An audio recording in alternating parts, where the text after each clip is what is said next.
बिस्मिल्लाहिर्रहमानिर्रहीम। अस्सलाम वालेकुम। कैसे हैं आप लोग? मैं तो बहुत सख्त प्रॉब्लम में हूँ, बहुत सख्त तकलीफ़ में हूँ, बहुत सख्त परेशानी में हूँ। जो कुछ पाकिस्तान में हो रहा है, जो कुछ इस्लामाबाद में हो रहा है, रावलपिंडी में हूँ। नेट का जो हाल है, मुझे नहीं पता कि आप तक ये वीडियो आज ही पहुँच पाएगी, घंटे के बाद पहुँच पाएगी, 2 घंटे बाद पहुँच पाएगी। बहरहाल जब भी पहुँचेगी तो पहुँच जाएगी। शायद हो सकता है इसका कोई एडवांटेज भी ना रहे, लेकिन मेरे ख्याल में मुझे तो अपनी ड्यूटी देनी चाहिए।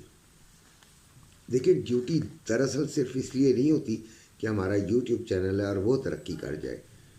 ड्यूटी समझ के करेंगे, ज़मीर के मुताबिक करेंगे तो वो ज़्यादा बेहतर होगा। बाकी अल्लाह के काम है भाई, अल्लाह जी किसको इज़्ज़त देता है। 2630 पे गोल्ड चल रहा है। जो थंबनेल मैंने बनाया है वो है गोल्ड में मामूली ज़्यादती हुई है।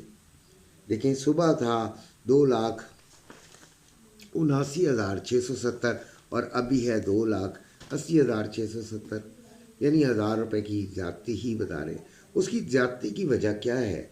देखें, मैंने तो आपको कहा था सुबह कि जो लेना चाहे वो 25% ले लें, और यकीनन ये उन लोगों के लिए होता है जो कि परसेंटेज में मकसद उनके लिए होता है जो कि बिज़नेस करते हैं गोल्ड का और फौरी तौर पे लेन देन कर पाते हैं। ज़्यादा बेहतर उनके लिए ही होता है। बहरहाल जिन्होंने लिया वो चले, कुछ ना कुछ फ़ायदे में आ ही गए होंगे। आज के दिन उन्होंने कुछ ना कुछ तो चले, तसल्ली तो हुई। अच्छा खैर, 2608 इसका जो है लो है और 2641 इसका हाई लगा है। अभी भी लोग गोल्ड से डरे हुए हैं। देखें, जिन्होंने हाई रेट्स पे ख़रीदारी की है ना, वो बहुत डरे हुए हैं। वो बहुत परेशान है कि गोल्ड नीचे, बहुत नीचे भी जा सकता है। ऑफ कोर्स ऐसा पॉसिबल है, ऐसा मुमकिन है, लेकिन डरने की बात नहीं होती।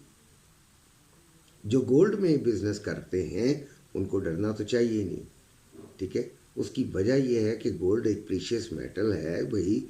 ये तो पूरी दुनिया में इसलिए भी इस्तेमाल होता है कि ये अगेंस्ट इन्फ्लेशन सबसे बड़ा टूल है। तो नो प्रॉब्लम। आपके पास वो जो कागज़ के टुकड़े यानी पैसे पड़े होते हैं, उससे कहीं ज़्यादा बेहतर गोल्ड होता है। ये आपको बज़ाहिर नुकसान में नज़र आता है, लेकिन ये नुकसान में नहीं होता है, किसी भी सूरत में नुकसान में नहीं होता, ठीक है। अब आप जो नुकसान में है वो इसको बेचे नहीं। हाँ, ऐसे लोग जो कि गोल्ड को बहुत ज़्यादा समझते हैं, मार्केट के अंदर बैठे हैं, वो कुछ थोड़े नुकसान में भी बाज़-औक़ात निकलते हैं और उससे नीचे जाके फिर ले लेते हैं। वो उनके पास अपॉर्चुनिटीज़ होती हैं। लेकिन ऐसे लोग जो घरों में बैठे हैं उनके लिए बड़ा मुश्किल हो जाता है। तो फिर वो आराम से 10 तोले, 5 तोले, 4 तोले वाले आराम से बैठें जी। कोई इतना बड़ा प्रॉब्लम नहीं आया, कोई पहाड़ नहीं टूट गया। आपकी किस्मत में होगा, ज़रूर दोबारा ऊपर आएगी। और फिर तरीके से काम कीजिएगा। ऐसे नहीं कि जनाब ऊपर जा रहा है, जा रहा है, जा रहा है, जा रहा है, जा रहा है, लें जी हमने भी खरीद लिया। ऐसे नहीं होता। थोड़ा सा सोचा करें। जहाँ से ऊपर जाना शुरू होता है वहाँ से इसे वॉच करें, और अगर कंफर्मेशन आती है तो ले लें। और जहाँ पे आपको लगता है ना कि बस बहुत ज़्यादा हो गया, इससे ज़्यादा नहीं होना चाहिए, तो जहाँ पे पहला झटका हल्का सा लगता है निकल जाए। ठीक हो गया? यानी प्रॉफिट को सेव करें। तो परेशानी वाली बात इसमें नहीं है। अच्छा, गोल्ड कब और कितना ख़रीदें भाई, ये तीसरा सवाल है जो मेरा, ठीक है। वो ये है कि देखें, गोल्ड आज मैंने 25% से कहा बिल्कुल ख़रीद लीजिए, ठीक है। अभी तो आज के दिन की मार्केट जब बंद होगी तो कल हम फैसला करेंगे कि मज़ीद क्या करना है। लेकिन 25% वो लोग ख़रीदें जो इसे रख सकते हैं, ठीक है। और वो ख़रीद के अपने पास रखें, इंशाल्लाह उनके लिए कोई और जिन्होंने एवरेज बनानी है उनके लिए भी ये बात सही है कि वो एवरेज बनाएं इसको, ठीक है।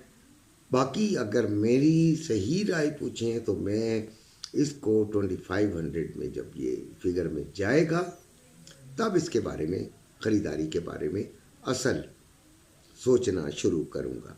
ठीक है, अब आते हैं ट्रेडिंग के ऊपर। तो ट्रेडिंग में भी बड़ा कमाल हो गया भाई। आज देखें, हमारी मार्केट तो सही तरह खोल ही नहीं रही थी हमसे, नेट इतना स्लो था, वॉइस चैट हो नहीं रही थी, मैं लिख कर नहीं सकता हूँ, मेरे लिए बड़ी प्रॉब्लम है, लिखना मेरे लिए बड़ी प्रॉब्लम है, लिहाजा ग्रुप को मैं सही तरीके से गाइड नहीं कर सका। हाँ, मैंने 23 पर बच्चों को बाइंग सेलिंग के लिए कहा, 23 था गोल्ड, लेकिन वो अब चला गया, वहाँ पे एसएल हिट हुआ।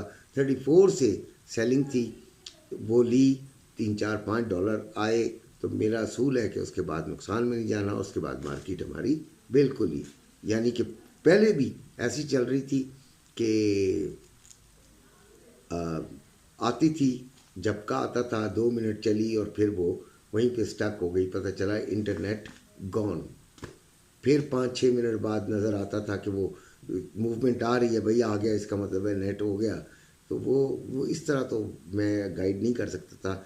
हाँ, ऑयल मैंने 69.50 से जो है वो सेलिंग दी है, और देखिए क्या होता है, नीचे भी आया था $3-4। तो असूल ये है कि जब आपकी ट्रेड एक दफ़ा नीचे आ जाए, प्रॉफिट में आ जाए, आपके ग्रिप में आ जाए कि भाई $3-4 फ़ायदा हो रहा है, तो फिर उसके बाद उसको नुकसान में नहीं जाने दें।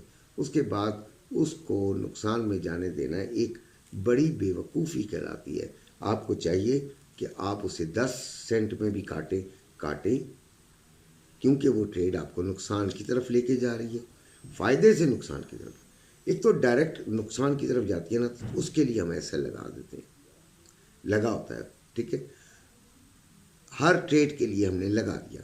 अब ट्रेड आ गई फ़ायदे में, एक होते ही नुकसान में जा रही है, ओके, उसे ना टच करें, उसे असल तक जाने दें, अब क्या किया जाए। लेकिन एक होती है वो ऊपर नीचे होती हुई आपके फ़ायदे में आ गई। अब फ़ायदे में आने के बाद वो दोबारा आपके ज़ीरो की तरफ जा रही है, तो मत यार, पहले ही प्लस में काट दो भाई, करीब करीब काटो। ये नहीं कि $1 पे काट दी, तो फिर तो ट्रेड लेने का फ़ायदा कोई नहीं है। आपने उसको पूरा चांस देना है कि वो आपको बहुत ज़्यादा फ़ायदा दे $10 का, लेकिन अगर वो 2-3 से ही बैक मूव करती है, तो दैट मीन्स आपका अंदाज़ा कुछ गलत साबित हो रहा है। ठीक है, या आप कह दीजिए मेरा अंदाज़ा कुछ गलत साबित हो रहा है, तो आपके नुकसान में तो नहीं जाना चाहिए। आप 10-20 सेंट जो मिल रहे हैं उस पर उसे काट दें। ठीक है जी, अभी सुबह के फिर मैं रिपीट कर देता हूँ कि 34 था, 2634, 2648, 2662, और जो सपोर्ट थी वो 2600, 2584, फिर 2572। Oil 69.56, silver 30.49। ठीक है जी, और ये 30.03 तक नीचे गया है, और यानी लोएस्ट है, और 30.69 तक हाई गया है। 30.80 से हमने सेलिंग लेनी थी। अब यकीनन आप लोगों में से कई नहीं ले सके होंगे, हमारे भी ग्रुप में आजकल सिल्वर को कोई लिफ्ट नहीं करा रहा। तो अपना ख्याल रखिएगा, अल्लाह।